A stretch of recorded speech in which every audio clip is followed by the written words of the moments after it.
Ce qui se passe en ce moment précis n'est pas simplement une nouvelle crise parmi d'autres au Moyen-Orient. Non, ce que nous observons aujourd'hui, en temps réel, pendant que vous et moi nous parlons, c'est le réaménagement le plus profond de l'architecture du pouvoir mondial depuis des décennies. Et la grande majorité des médias occidentaux ne vous racontent pas l'histoire complète. Ils vous livrent des fragments, des bribes, des titres qui génèrent de la peur mais n'expliquent rien. Et c'est précisément ce dont ils ont besoin, vous maintenir dans la peur sans la compréhension.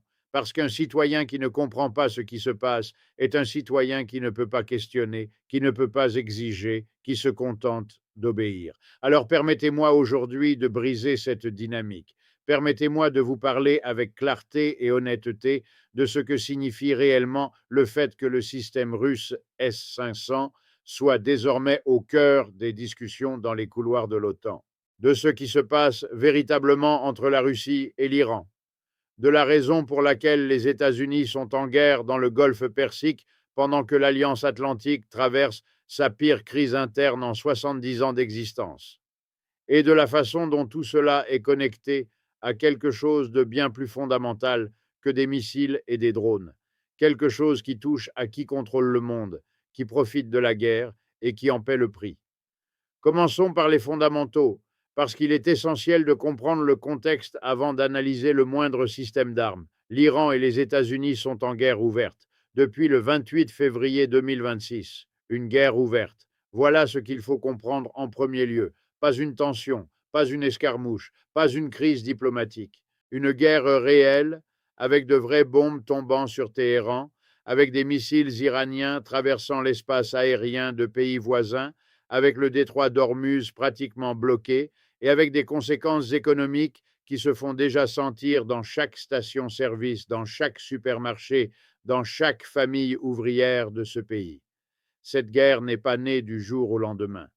Elle porte le poids de décennies d'histoire accumulée, des décennies de sanctions, d'opérations clandestines, de menaces qui ne se sont jamais tout à fait matérialisées, mais qui n'ont jamais disparu non plus. Et maintenant, elle a finalement éclaté. Et en éclatant, elle a révélé quelque chose que de nombreux analystes avertissaient depuis longtemps, mais que le discours politique dominant refusait d'admettre. Le monde n'est plus le monde unipolaire de 1991. Il existe des acteurs dotés de capacités réelles, d'alliances réelles, d'intérêts propres qui ne s'alignent pas sur ceux de Washington. Et ignorer cette réalité a des conséquences brutales. Maintenant, pourquoi le S-500 se retrouve-t-il au centre de cette conversation? Pour le comprendre, il faut d'abord saisir ce qu'est le S-500 et ce qu'il représente. Le S-500 Prométhée est le système de défense antimissile le plus avancé que la Russie ait jamais développé. Ce n'est pas une amélioration incrémentale du S-400, c'est un saut qualitatif. Il a été conçu spécifiquement pour intercepter des missiles balistiques intercontinentaux, pour neutraliser des objectifs hypersoniques, pour opérer dans l'espace proche, cette zone frontière entre l'atmosphère et le vide, où les systèmes traditionnels ne peuvent tout simplement pas atteindre. Sa portée estimée dépasse les 600 kilomètres. Sa capacité de suivi simultané de cibles multiples est sans précédent dans tout système de défense connu publiquement dans le monde. Et les généraux de l'OTAN le savent, les planificateurs du Pentagone le savent. C'est précisément pour cette raison que la simple possibilité que ce système ou une technologie dérivée de ce système tombe entre les mains de l'Iran ou soit déployé d'une quelconque manière dans la région, génère des délibérations d'urgence à Bruxelles et à Washington. Mais il faut être très précis ici, car la désinformation constitue un problème réel des deux côtés de ce débat. Les analystes sérieux, ceux qui ont accès à des images satellitaires et à des sources de renseignements fiables, ont documenté que l'arsenal iranien de défense aérienne comprend actuellement des systèmes S-300 hérités de contrats antérieurs, des versions locales telles que le Bavard 373 et des systèmes de guerre électronique de fabrication nationale. Le S-400 ne figure pas dans l'inventaire iranien, le S-500 non plus. Mais cela ne signifie pas que la conversation est sans pertinence. Cela signifie exactement le contraire. Ce qui est en discussion, ce qui maintient les planificateurs militaires de l'OTAN éveillés la nuit, c'est quelque chose de bien plus subtil et en même temps bien plus significatif. C'est la profondeur de la coopération militaire entre Moscou et Téhéran, le transfert de technologies, de renseignements, de capacités tactiques qui s'opèrent en temps réel pendant que ce conflit se développe. Le Wall Street Journal a révélé, et ce n'est pas de la spéculation, cela a été confirmé par de multiples sources de renseignement occidentales, que la Russie fournit à l'Iran des images satellitaires en temps réel sur la localisation et les mouvements des actifs militaires américains dans le golfe Persique. Réfléchissez-y un instant. Des satellites militaires russes traquant des porte-avions et des bases américaines.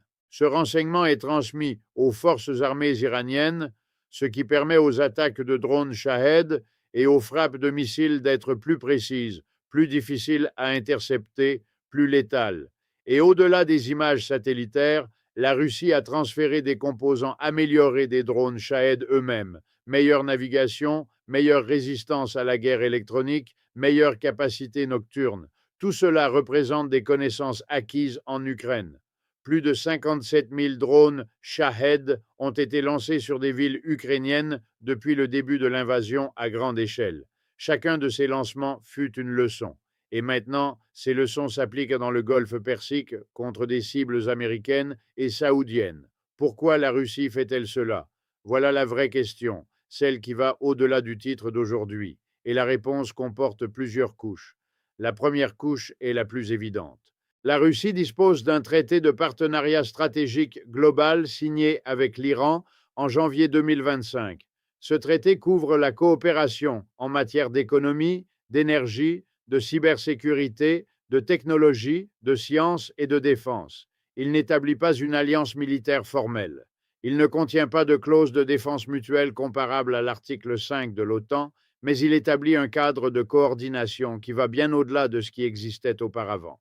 La deuxième couche est stratégique. Chaque dollar que les États-Unis dépensent dans le golfe Persique est un dollar qui n'est pas dépensé en Ukraine. Chaque F-35 qui vole des missions au-dessus de l'Iran est un avion qui n'est pas disponible pour le flanc oriental de l'Europe. Chaque réunion d'urgence au Pentagone au sujet du détroit d'Ormuz est une réunion qui n'est pas consacrée à planifier la défense de la Pologne ou des États baltes. Pour le Kremlin, la guerre dans le Golfe est un cadeau stratégique d'une valeur incalculable. Elle distrait, elle divise, elle épuise. Et la Russie capitalise sur cette distraction sans engager un seul soldat russe dans la ligne de feu directe. La troisième couche est économique, et c'est quelque chose que les analystes du courant dominant discutent rarement avec honnêteté. La guerre dans le Golfe a fait monter en flèche les prix du pétrole. Le détroit d'Ormuz, par lequel transite environ 20% du pétrole consommé dans le monde, est effectivement bloqué ou fortement perturbé. L'Arabie saoudite reçoit quotidiennement des attaques de missiles et de drones iraniens. Les marchés de l'énergie sont en chaos. Et qui en profite? La Russie. Chaque baril de brut dont la valeur augmente est un baril qui remplit les caisses du Kremlin avec davantage de ressources pour financer son opération militaire en Ukraine, pour payer ses soldats, pour acquérir des composants électroniques via des pays tiers, pour soutenir une économie de guerre que l'Occident croyait que les sanctions auraient fait s'effondrer depuis longtemps. Les sanctions n'ont pas fait s'effondrer l'économie russe parce que le monde n'est pas bipolaire. La Chine achète du pétrole russe. L'Inde achète du pétrole russe. La Turquie, membre de l'OTAN, joue le rôle d'intermédiaire commercial que Washington préfère ne pas trop évoquer ouvertement. Et maintenant, avec le Golfe en feu, les prix de l'énergie à l'échelle mondiale offrent à Moscou un second souffle économique que personne à Washington ne souhaitait lui voir. Et c'est là que la crise de l'OTAN entre en scène d'une façon qui va bien au-delà de ce qui est discuté dans les journaux télévisés du soir. Trump, au beau milieu de cette guerre avec l'Iran, a relancé ses menaces de quitter l'Alliance atlantique. Il a déclaré publiquement qu'il envisagerait de retirer les États-Unis de l'OTAN si les alliés européens ne contribuaient pas davantage à l'effort militaire dans le Golfe. Qu'est-ce que cela signifie? Cela signifie que le président des États-Unis utilise la plus grande crise militaire de sa présidence pour exercer une pression sur ses propres alliés, pour exiger qu'ils s'impliquent dans un conflit que beaucoup d'entre eux considèrent comme inutile, imprudent ou carrément contraire à leurs intérêts nationaux. Les diplomates européens à Bruxelles ont affiché publiquement une certaine sérénité face aux menaces, mais en privé, selon de multiples sources, la situation est celle d'une alarme authentique. Non pas à cause de ce que dit Trump, beaucoup ont appris à filtrer ses déclarations, mais à cause de ce que tout cela révèle sur la cohérence stratégique de l'Alliance. Et pendant que tout cela se déroule, le secrétaire général de l'OTAN, Mark Rutte, prépare une visite à Washington avec un agenda que personne ne qualifierait de routinier, parce qu'il ne l'est pas. Le moment que traverse l'Alliance n'a pas de précédent depuis des décennies. Il y a une guerre entre les États-Unis et l'Iran qui accapare l'attention, les ressources et le capital politique américain. Il y a une guerre en Ukraine que l'Europe finance en grande partie, pendant que Washington envoie des signaux contradictoires sur son engagement à long terme. Il y a la Turquie, membre de l'OTAN, qui déclare que des missiles iraniens ont été abattus dans son espace aérien, tout en agissant comme intermédiaire commercial avec la Russie et en maintenant des relations commerciales qui génèrent des frictions internes au sein de l'Alliance. Et il y a la question que personne dans les grands médias ne veut poser directement. L'OTAN de 2026 est-elle la même que celle de 1999?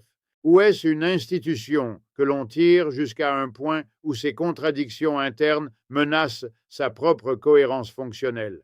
Parlons maintenant de quelque chose qui me semble absolument central pour comprendre ce moment historique. Quelque chose qui a trait à la nature du capitalisme en temps de conflit. Parce que lorsqu'on examine ce panorama, lorsqu'on voit des guerres simultanées, des tensions sur plusieurs fronts, des alliances qui se fracturent, des systèmes d'armes transférés entre puissances rivales, ce qu'on voit n'est pas une anomalie, pas un accident de l'histoire. C'est le fonctionnement normal d'un système mondial organisé autour de l'accumulation du capital, de la compétition entre blocs de pouvoir, de la logique selon laquelle le profit privé peut justifier le coût public le plus brutal. Les entreprises de défense américaines n'ont jamais connu de meilleurs résultats boursiers que ces 2 dernières années.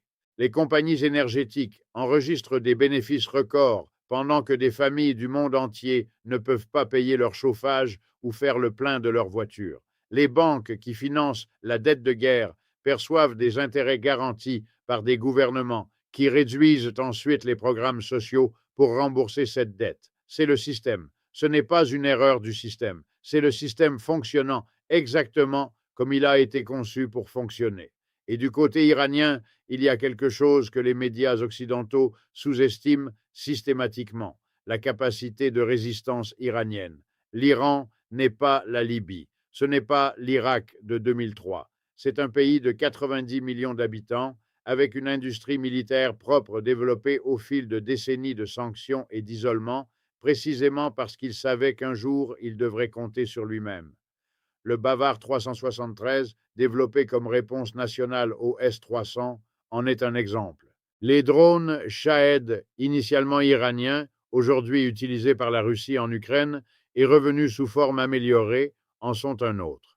La capacité balistique iranienne, avec des missiles qui ont démontré pouvoir atteindre des cibles en Israël et dans les bases de la région du Golfe, est réelle. Et lorsque le président du Parlement iranien déclare que ses forces sont prêtes à déchaîner la dévastation contre les bases américaines de la région, ce n'est pas simplement une rhétorique creuse, c'est la déclaration d'un pays qui a calculé qu'il dispose de suffisamment de capacités pour imposer un coût élevé à quiconque l'attaque. Cela ne signifie pas que l'Iran va gagner cette guerre, cela signifie que personne ne la gagnera proprement, et c'est précisément ce qui est le plus dangereux. Trump affirme que la guerre est sur le point de se terminer. 2 ou 3 semaines de plus, a-t-il dit, mais il n'explique pas comment. Il ne décrit pas une stratégie de sortie qui possède la moindre cohérence. Bombarder l'Iran jusqu'à l'âge de pierre n'est pas une stratégie, c'est une déclaration de frustration déguisée en détermination. La proposition en 15 points que Washington a soumise pour des négociations a été rejetée, selon les médias d'État iraniens, bien que Rubio affirme ne pas avoir encore reçu formellement la réponse. Le Pakistan agit comme intermédiaire. Des messages s'échangent Il y a des signes que quelque chose se déplace diplomatiquement dans l'ombre, même si personne ne veut l'admettre publiquement, car l'admettre reviendrait à reconnaître que la guerre fut un choix politique que l'on cherche maintenant à inverser également par choix politique. Et au milieu de tout cela, le détroit d'Ormuz, par lequel transite le pétrole qui fait tourner l'économie mondiale, demeure un point de friction que Téhéran a utilisé comme levier, allant jusqu'à exiger la reconnaissance de sa souveraineté sur cette voie maritime comme condition préalable aux négociations. C'est un mouvement audacieux qui révèle que l'Iran, malgré les dommages qu'il subit, ne négocie pas depuis une position de défaite totale. Revenons maintenant à la Russie, parce qu'il faut fermer cette boucle. Beaucoup se posent la question, pourquoi la Russie n'intervient-elle pas plus directement pour défendre l'Iran? La réponse est complexe, mais révélatrice. Le traité de partenariat stratégique de 2025 ne comporte pas de clause de défense mutuelle, et ce n'est pas un accident. C'était une décision calculée du régime iranien lui-même, selon les déclarations de Poutine, qui a indiqué que les Iraniens ont insisté pour que la discussion sur le soutien militaire mutuel soit supprimée de l'accord. Pourquoi? Parce que l'Iran souhaitait préserver son autonomie stratégique, sa capacité d'agir sans avoir à coordonner chaque mouvement avec Moscou. Et Moscou, de son côté, ne voulait pas s'engager formellement à défendre l'Iran, car cela compliquerait ses propres négociations avec Washington sur l'Ukraine, où Steve Witkoff et l'équipe de Trump continuent de chercher un type d'accord. Poutine a besoin de garder ses options ouvertes. Il a besoin que Trump ne le perçoive pas comme l'ennemi principal pendant que la négociation sur l'Ukraine se poursuit. Alors il aide l'Iran de manière significative mais voilée, à travers le renseignement satellitaire, à travers des conseils tactiques, à travers des composants améliorés de drones, sans mettre le nom de la Russie en en-tête d'aucun missile. C'est ce que les analystes appellent l'ambiguïté calculée, et c'est un instrument de pouvoir extraordinairement efficace dans le contexte géopolitique actuel. La Russie maximise son bénéfice stratégique, économique et informationnel de cette guerre sans en assumer le coût direct. En termes de réelle politique pure, c'est un coup de maître. Ce qui ne signifie pas que c'est moralement justifiable, cela signifie que ça fonctionne. Et ceux qui conçoivent la politique étrangère américaine doivent comprendre qu'ils opèrent sur un échiquier où l'adversaire principal joue avec une sophistication qui va bien au-delà des discours simplistes sur le bien et le mal qui dominent le débat politique américain. Et qu'est-ce que tout cela signifie pour les citoyens ordinaires, pour les familles qui font le plein chaque semaine et remarquent que le prix a encore augmenté, pour les jeunes qui se demandent s'il y aura un appel sous les drapeaux, pour les travailleurs qui voient les dépenses militaires grimper pendant que les budgets de la santé, de l'éducation et des infrastructures stagnent ou diminuent, pour les vétérans qui sont passés par l'Irak et l'Afghanistan et qui regardent cette guerre avec un mélange de scepticisme et de douleur qu'aucun politicien à Washington ne semble vraiment capable d'écouter. Le véritable coût de ces guerres n'apparaît pas dans les titres sur les systèmes de missiles et les opérations de renseignement. Il apparaît dans les chiffres des faillites personnelles, dans les files d'attente des banques alimentaires, dans les statistiques de santé mentale des communautés qui ont perdu des proches dans des guerres que personne ne comprend vraiment et que personne ne semble en mesure de terminer. Il apparaît dans la question que des millions de personnes se posent en silence, mais que peu osent formuler à voix haute. À qui profite vraiment tout cela? Et la réponse, si on accepte de la regarder honnêtement, n'est pas difficile à trouver. Elle profite aux industries qui fabriquent les armes. Elle profite aux compagnies qui vendent le pétrole à des prix gonflés par l'instabilité. Elle profite aux institutions financières qui gèrent la dette de guerre. Et elle profite aux régimes politiques, dans tous les pays concernés, qui ont besoin d'un ennemi extérieur pour éviter que leurs citoyens ne tournent leur regard vers les inégalités internes, vers la corruption institutionnelle, vers les promesses non tenues et les opportunités volées. C'est pourquoi comprendre la géopolitique n'est pas un luxe intellectuel, c'est une nécessité démocratique. Parce que si vous ne comprenez pas les intérêts qui façonnent les décisions de guerre et de paix, vous ne pouvez pas exercer votre pouvoir de citoyen de manière éclairée. Vous ne pouvez qu'obéir, consommer de la peur et payer l'addition. Ce que nous vivons en 2026 est un moment charnière. L'ordre mondial unipolaire, construit après 1991, se fracture devant nos yeux. De nouveaux centres de pouvoir affirment leur capacité à résister à la pression américaine. Les alliances traditionnelles montrent des fissures que l'on croyait impossibles il y a encore 10 ans.